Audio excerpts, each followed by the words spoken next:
left over to make a third box. The first box went to Tom, brother Tom, and it had a few mistakes, quite a few, and some nice wormholes. Then I made another one for brother John with fewer mistakes and no wormholes. And now we're getting one for Uncle Jimmy. Just cut the lid off, and it has fewer mistakes in it than John's.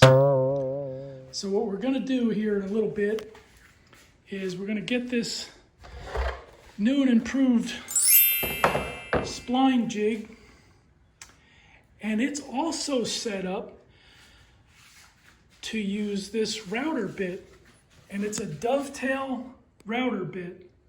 So Uncle Jimmy's box is not only going to have a couple of splines in it, but it's going to have a couple of dovetail designs right in the middle. So I have a spline here, dovetail, dovetail, and a spline in the bottom. I think it's going to look really nice. And I'm going to use some of the lighter wood, like this lighter stuff. Be a nice contrast. So Jimmy, this one's for you.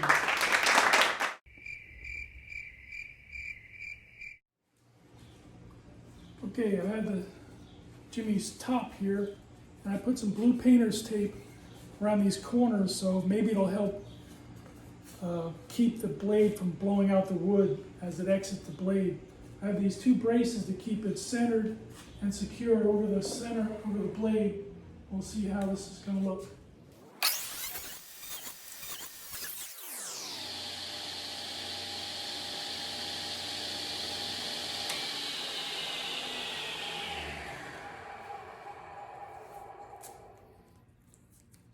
Came out nice. Now we'll do the same thing with the bottom portion.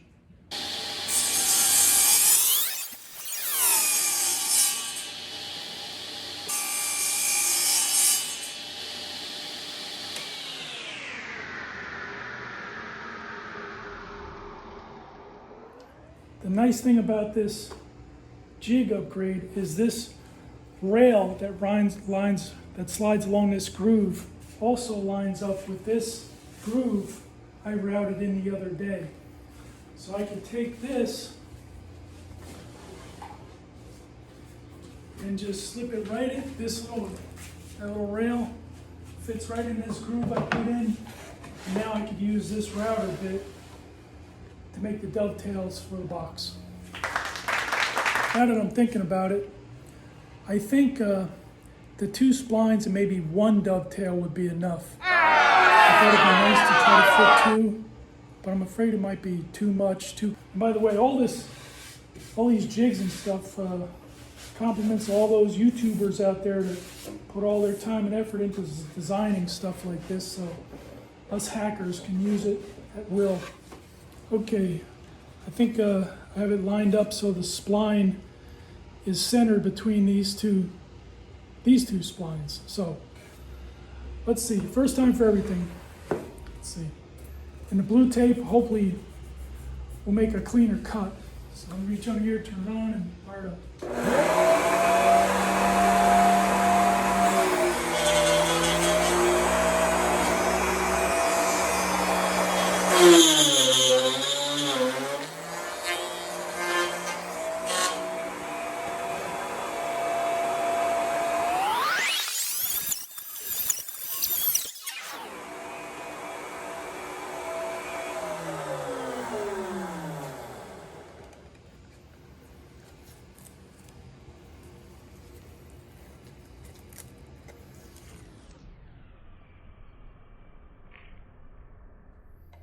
Okay, now that the dovetails came out okay, it's time to make the spline that's going to fit into here.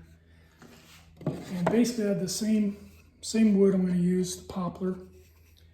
And I'm going to run it through this same bit that I used to make it. And what it's going to do is create a key like this. This happens to be a little bit too wide. I'm going to trim it down a little more and it should fit. Let's see.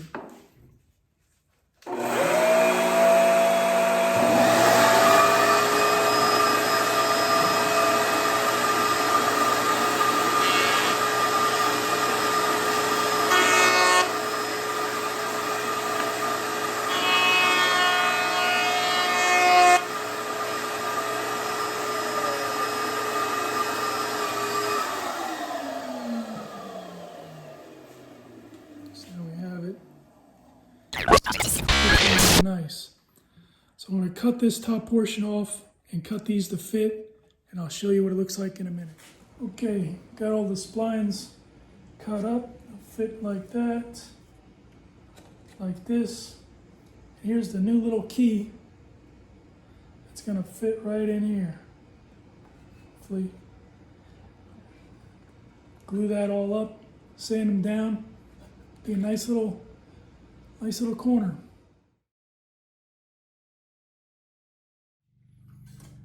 Well, the glue up went well. It's time to sand down these splines. Have a homemade sander to go on the lathe. Spins on.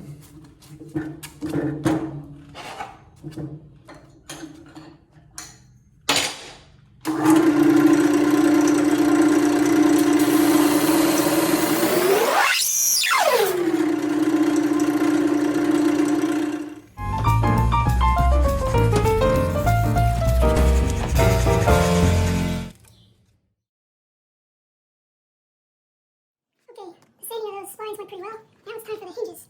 This fence is set up with that 1/4-inch bit, and this stop here is 1 inch from the blade. So I should get a 1 inch by 1/4 inch slot for this hinge.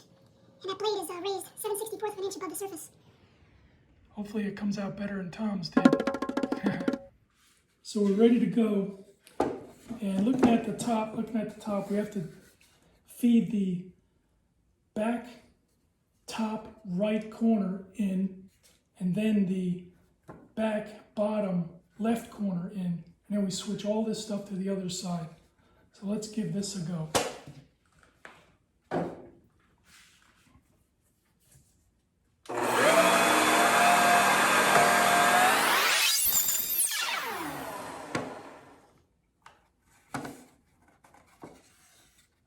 It's like a glove. Okay, hinges went on all right, not bad. Still a little, need more practice.